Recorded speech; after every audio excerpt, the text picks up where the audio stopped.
Alors vous êtes l'une des plus célèbres portraitistes de la presse française et grand reporter au Figaro.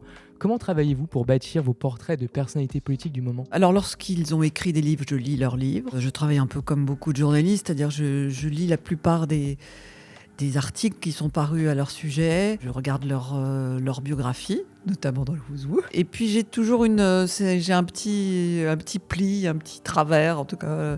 C'est toujours de m'intéresser à l'enfance. Ça, c'est pour moi quelque chose de très important. Puis ensuite, on prépare l'interview, puis après... la plupart du temps, je laisse parler, en fait. Enfin, évidemment, je pose des questions, mais voilà, je laisse un peu l'instinct, l'intuition aussi jouer. Alors vous avez notamment suivi Jacques Chirac lorsqu'il était président de la République. Pensez-vous que les présidents qui lui ont succédé ont fondamentalement modifié la figure du chef de l'État sous la Ve République, comme on le dit souvent? Jacques Chirac reste sur le modèle un peu traditionnel du président de la Ve République. On lui doit des grands discours, en fait, des présidents dont on dit en pensant à eux, ah tiens, c'est tel discours-là. Jacques Chirac, on se souvient en tout cas du discours du Veldiv, qui a été vraiment un tournant très important sur la reconnaissance de la responsabilité de l'État français dans les crimes de Vichy. Celui Voilà. également de Villepin à travers lui à l'ONU sur l'intervention en Irak. Alors il y a aussi celui de Dominique de Villepin, qui d'ailleurs comme portraitiste à l'époque, j'avais fait son premier portrait dans la presse. Il était encore directeur de cabinet d'Alain Juppé, qui travaillait de façon clandestine pour Jacques Chirac. Et tout de suite, j'ai vu ce personnage, je me suis dit, ça...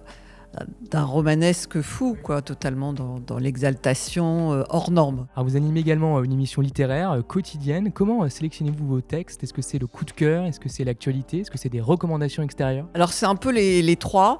C'est parfois difficile parce que moi aussi j'écris des livres, et en fait ça me freine un peu dans l'idée d'écrire des livres quand je suis un peu baba devant des auteurs. L'actualité, j'aime bien aussi pouvoir interroger des gens qui permettent de faire un pas de côté, de prendre du recul, que ça soit par l'histoire, par les études politiques, la géographie aussi, pourquoi pas, la sociologie, voire la psychologie ou la psychanalyse. Alors parfois c'est un peu compliqué parce qu'on n'a pas le temps de tout lire, donc de temps en temps on invite quelqu'un un peu sur sa renommée, sur un titre. Alors la littérature subit la concurrence grandissante des écrans, on en parle évidemment souvent. Pensez-vous que la lecture est condamnée ou plutôt contrainte de se transformer? J'espère vraiment de tout mon cœur que la lecture n'est pas condamnée. Je pense qu'elle ne l'est pas, mais qu'il faut vraiment qu'elle se transforme. La lecture, d'ailleurs, il ne faut pas être arrêté sur des idées. La lecture peut aussi se faire sur écran, même si ce n'est pas la même chose et que l'objet livre en lui-même, avoir un livre, pouvoir l'annoter, le conserver, c'est pas la même chose malgré tout que de lire un journal sur écran, sur tablette. C'est pas la même relation. Non, j'espère que le livre va survivre et je pense qu'il faut apprendre aux enfants.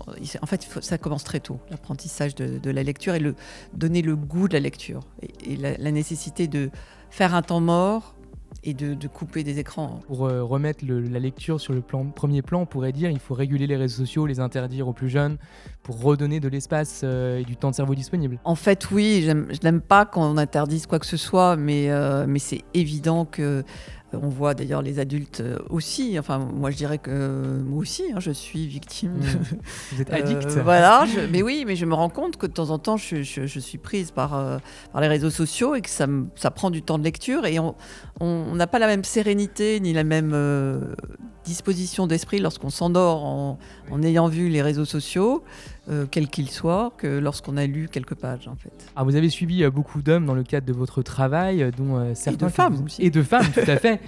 Tout à fait, mais c'était par rapport à la suite, dont certains que vous appelez des monstres, mais effectivement, vous incluez dans ces monstres également des femmes. Alors, qu'entendez-vous par ce terme? Est-ce une référence à Kafka? Alors, c'est une référence...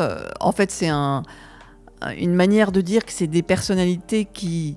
d'une certaine façon, sont monstrueuses, mais sont à la fois fascinantes, attachantes, et surtout qui sortent du commun, qui ont un destin extraordinaire, qui se sont pour la plupart bâtis par leur force d'âme, leur détermination, leur folie parfois. Et c'est ça qui m'intéresse. Et c'est ça qui m'a toujours intéressée. D'ailleurs, vous parliez de Jacques Chirac tout à l'heure.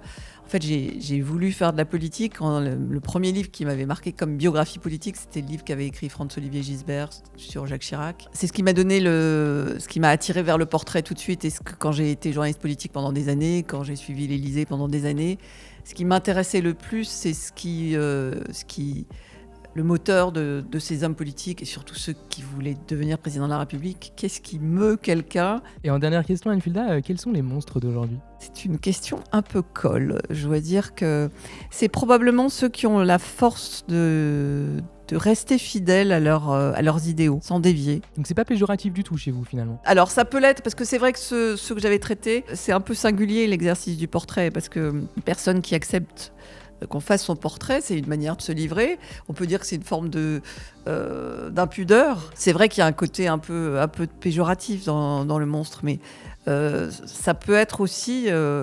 c'est ce côté aussi exceptionnel, quoi. À mes yeux, c'est une forme de monstre, en tout cas une force de caractère incroyable.